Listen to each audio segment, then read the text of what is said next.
Hi, Shannon O'Flaherty here.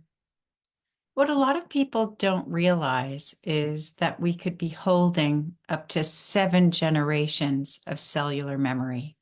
So, especially if you've had any of your ancestors, your grandfathers, great grandfathers that were in a prisoner of war camp, sometimes they're suffering because even though they were suffering, they weren't in suffering mode, they were in survival mode.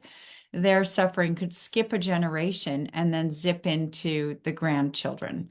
So I've had many clients who don't understand why they're suffering so much in their life, but they're holding the suffering, they're taking on the suffering for the grandparents.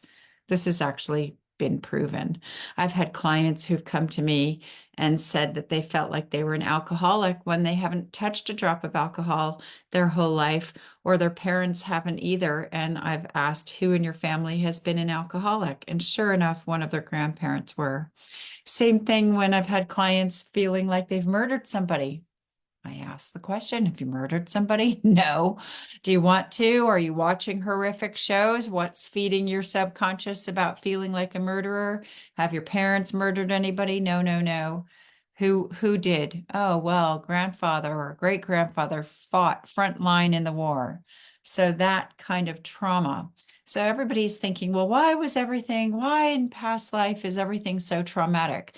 Well, because the shamans believe that in the different layers of your energetic field, that unfinished business or trauma, right? All the good stuff happened too, but we don't need to change that because that hasn't impacted on us as much.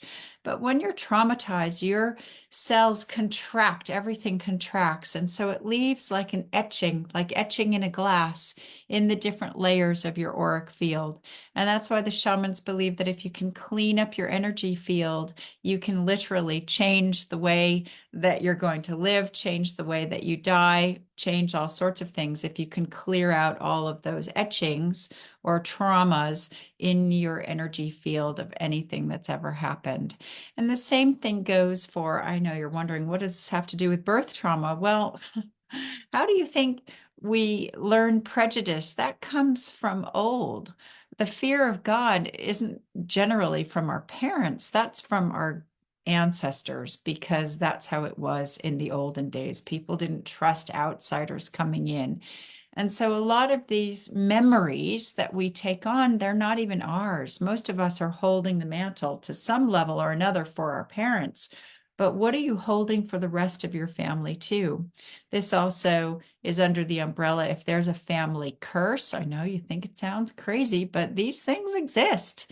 And you can follow your ancestral line up. You can go up your mother's line or you can go up your father's line and heal a lot of stuff in your ancestral line. And it's quite fascinating when you do go back and track a line and see what kind of information you receive. So your birth trauma or birth challenges isn't just to do with this lifetime. This is the bridge, especially when you're in utero for you and your ancestral line. So if you believe that you've had some heavy duty energy in your past ancestral line, then maybe you want to learn to clean that up. So book a call with me. I'd really love to discuss this with you. It's absolutely fascinating. I love you all so much, and I'll see you in the next video. Bye for now.